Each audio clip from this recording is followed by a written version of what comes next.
Biliyorsunuz Pakistanlı kardeşlerimizin bizim milletimizin kalbinde çok ayrı bir yeri var. İstiklal Harbi'nde vatanımızın bağımsızlığı için gönderilen yardımları, Muhammed İkbal'in bizim için yazdığı özgürlük şiirlerini asla unutamayız.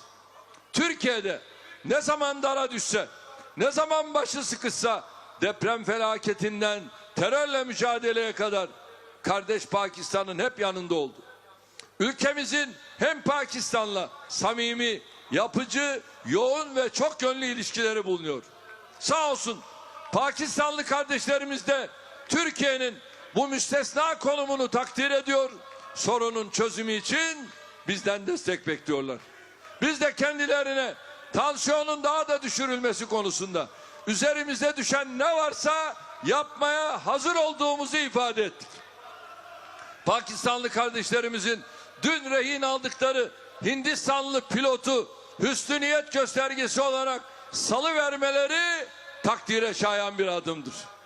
Gerilimi tırmandırmanın, yangına körükle gitmenin hiç kimseye bir faydası yoktur, olmayacaktır. Temennimiz Hindistanlı dostlarımızın da bu müsbet adıma aynı şekilde mukabelede bulunmalarıdır. Bize düşen katkıları, müdahaleleri yapmaya hazır olduğumuzu tekrar vurgulamak istiyorum. İnşallah Türkiye'nin de diplomatik çabalarıyla bu sıkıntılı dönemin kısa sürede atlatılacağına inanıyorum.